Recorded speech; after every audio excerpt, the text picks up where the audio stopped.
porte plutôt bien. Ça s'est vu sur les 3 derniers matchs où on a fait vraiment un bon parcours que j'aime beaucoup, satisfaisant.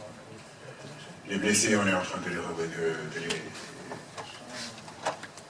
il y a des retours au niveau de nos blessés. On fera le point en réalité cet après-midi pour savoir vraiment qui est apte, qui n'est pas apte. Mais j'ai envie de dire, dans l'ensemble, ça s'est bien passé, beaucoup de concentration et travailler quelques détails pour ce match-là, comme vous l'avez dit, très important contre le Côte d'Ivoire. Merci beaucoup. Place aux journalistes. On commence avec Kanda. Bonjour coach, bonjour Moussa.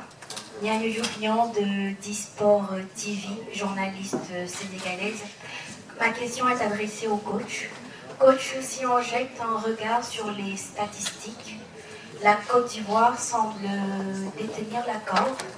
Comment comptez-vous aujourd'hui remonter cette pente devant une équipe ivoirienne aussi déterminée? Merci. Je crois que les statistiques sont là.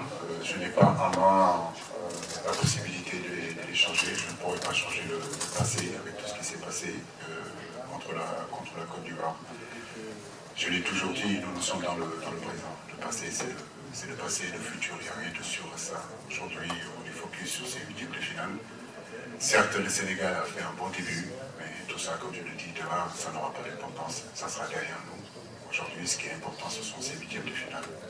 Face à une très belle équipe de la Côte d'Ivoire et qui a aussi la chance de pouvoir jouer devant son public. Je le dis, je le répète, match difficile qui nous attend. Match très difficile qui nous attend, mais comme je le dis, gagner nous donne la possibilité de continuer dans cette compétition. Perdre nous ramènerait à la maison. Mais comme je le dis, ça n'a plus rien à voir du passé. Aujourd'hui, les 9 points que le Sénégal a engagés, c'est passé. Ce qui s'est passé en 92, c'est derrière nous. Ce qui s'est passé en 2014, c'est derrière nous. Aujourd'hui, c'est un match différent, voilà, l'éliminatoire de la CAN. On a envie de faire le maximum pour faire notre mieux et gagner et passer au prochain tour. Bonjour Aliou, Emmanuel Bordier pour l'agence France Presse. On comprend bien que c'est une toute nouvelle compétition qui commence, mais on a quand même l'impression que le Sénégal a beaucoup plus de certitude que la Côte d'Ivoire. Vous êtes fait comme premier, eux comme 16e, et on a l'impression qu'eux sont en plein doute. Je ne vois pas la chose comme ça, comme je le dis, ce qui s'est passé dans ces premiers tours-là, c'est derrière nous, c'est fini. On passe une nouvelle compétition qui commence face à une très belle équipe, certes, qui a perdu ses 2 derniers matchs contre le Nigeria et contre la Guinée. La Guinée aura aujourd'hui envie, en réalité, devant son public, de se rattacher, de se racheter. Nous en sommes conscients, mais comme je le dis, nous avons aussi des arguments à faire valoir, à nous de nous concentrer sur l'essentiel, c'est-à-dire le jeu. L'environnement, on la connaît, l'hostilité aussi qu'il y aura dans ce match-là, on connaît, mais je crois que ce qui est important, c'est focus sur le match, focus sur notre plan de jeu. Et effectivement, nous avons des arguments à faire valoir sur ce match-là. Et nous avons le désir aussi, nous, de nous qualifier de la même façon que la Côte d'Ivoire. La Côte d'Ivoire a été préparée pour aller au bout de cette compétition-là. Mais nous sommes formatés aussi pour défendre notre trophée.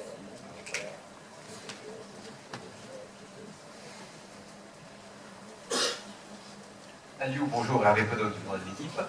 Après le début de compétition que vous avez fait, après tout ce que vous avez réussi ces dernières années, est-ce que tu as la sensation, et toi qui connais un peu le passé du football sénégalais, d'être peut-être à la tête de la meilleure équipe de l'histoire du football sénégalais? Difficile, Hervé, de le dire. Moi, je ne suis pas... J'aime pas parler de moi, j'aime pas parler de nous. Je pense que les autres vont parler de nous, de ce que nous sommes en train de faire. Comme je l'ai dit, c'est pas le moment de faire un bilan. Aujourd'hui, on est en pleine compétition. Ce qui nous est important, ce qui nous importe, en réalité, c'est le match de demain. Après, comme je le dis, si le match de demain, par malheur, ça se passait mal, tous ces lauriers, toutes ces choses qu'on nous dit, bah, écoutez, on reviendra encore sur terre. Donc, c'est ce qui est important, c'est surtout focus sur le match de demain et essayer de faire de notre mieux pour gagner ce match-là.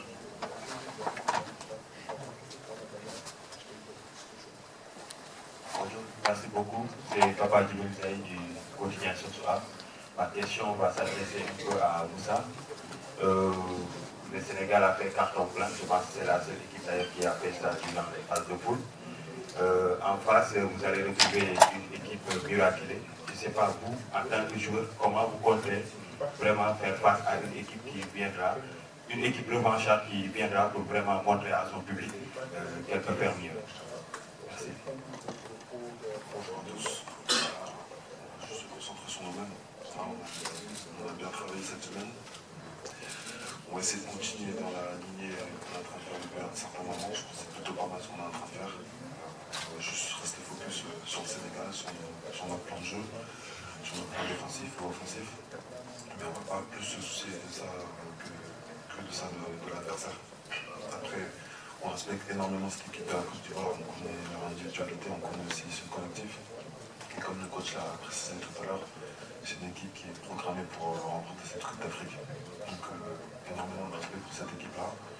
Mais je pense que la meilleure chose pour préparer ce match de demain, ce sera de se concentrer sur nous-mêmes. Et le but, c'est forcément de gagner ce match.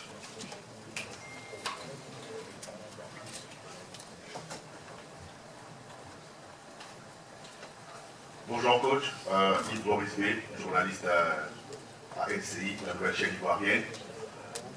Coach, la Côte d'Ivoire a perdu ses deux derniers matchs, vous l'avez signifié. Elle a montré beaucoup plus de fébrilité dans son jeu que de force. Est-ce que, quand vous regardez cette équipe de Côte d'Ivoire, vous décelez quelques forces dans cette équipe ivoirienne au regard des 3 matchs qu'elle a disputés en phase de poule? Pour vous, c'est quoi la force de cette formation?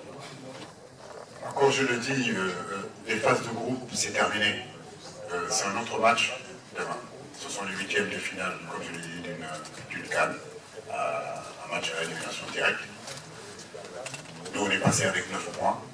Eux, ils sont passés avec 3 points ou 4 points. Mais en réalité, comme je l'ai dit, ça n'a plus d'importance.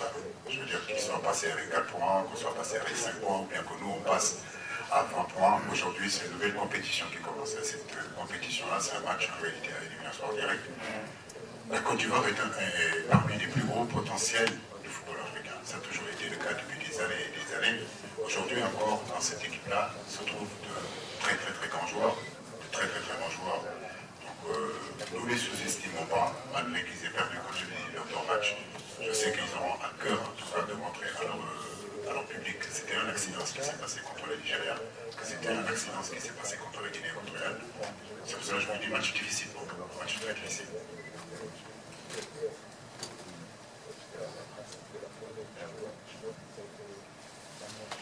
Bonjour, Cédric de Oliveira de Radio France Internationale. Ma question est pour Moussa. Vous dites la Côte d'Ivoire est redoutable. Est-ce qu'il y a des joueurs parmi cette équipe que vous redoutez particulièrement? Merci. Écoutez, c'est une très belle équipe, avec une très bonne individualité. Si je peux pas tous les citer, 127 joueurs avec vraiment la qualité dans ce groupe-là. C'est l'un des meilleurs effectifs du football africain. Tous les joueurs qui jouent dans les meilleurs championnats du monde, dans les meilleures équipes du monde. Je ne peux pas me permettre de citer certains joueurs parce que j'en ai oublié d'autres. Par respect, je vais citer personne, mais on est Sénégal, on est prêt pour jouer ce genre de match. C'est ce genre de match, même en tant que joueur, qu'on souhaite jouer. C'est une Coupe d'Afrique vraiment magnifique, qui se passe très bien, et je pense que tout le monde a apprécié le spectacle de ces 10 premiers jours de compétition. Et voilà, on sait que ces joueurs-là auront à cœur, comme le coach a dit, de montrer autre chose demain face au champion en titre. Et non, je ne peux pas citer des joueurs en particulier, mais ils ont un très gros potentiel offensif. C'est un milieu de terrain aussi vraiment consistant, et des défenseurs aussi qui ont un très gros potentiel et sont demandés par de grands joueurs aussi, par de grandes équipes pardon. Donc c'est une très belle équipe, on est respecté énormément et voilà.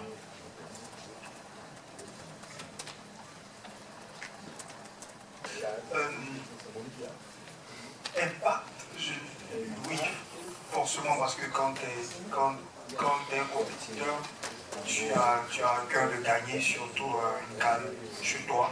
C'est très important de gagner en confiance. Et quand tu prends cette défaite-là, ça fait vraiment mal. Nous sommes recentrés sur nous-mêmes. Essayer de faire notre meilleur que pas pour voir ce qui a marché, ce qui n'a pas marché. Et après c'est vrai que c'est une compétition, donc tout peut arriver. Et d'ailleurs, nous avons la preuve, nous passant en étant que troisième. Donc je veux dire que oui, ça a été vraiment très difficile dans ce moment-là, mais nous sommes vite passés à autre chose parce que c'est passé. Et il faut déjà regarder vers l'avenir, et l'avenir, ça sera le Sénégal demain. Merci. Oui, bonjour. Bonjour, Fatou Ndoye, Télévision Futur Média Sénégal. Alors coach, on a remarqué sur les 2 derniers matchs de la Côte d'Ivoire une grande fragilité. On a vu que justement l'équipe n'arrivait pas forcément à jouer et quand elle a encaissé, elle s'est pratiquement liquéfiée. Est-ce qu'on peut retaper une équipe en aussi peu de temps face à une grosse cylindrée qui est le Sénégal? Quels sont justement les leviers que vous allez activer pour remettre votre équipe à flot? Merci. Déjà, comme je l'ai dit tout à l'heure, c'est un groupe avec qui je suis, avec qui je travaille depuis 1 an et demi.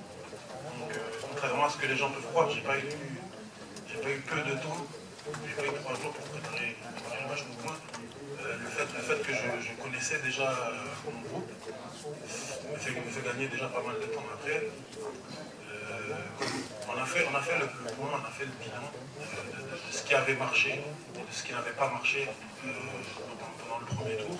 Et à partir de ce bilan, on a préparé le match du Sénégal comme il se doit. Après, on sait que c'est le Sénégal, déjà c'est le tenant du titre, c'est l'un des plus gros favoris. On sait que ça va être un match très très difficile, mais comme l'a dit Mika aussi, on s'est vraiment concentré sur nous depuis la victoire du Maroc contre la Zambie. On s'est vraiment concentré sur nous pour d'abord corriger ce qui n'avait pas fonctionné au premier tour. Et puis demain, on jouera notre football. On jouera notre football à nous. Et en sachant bien évidemment que c'est un gros morceau en face.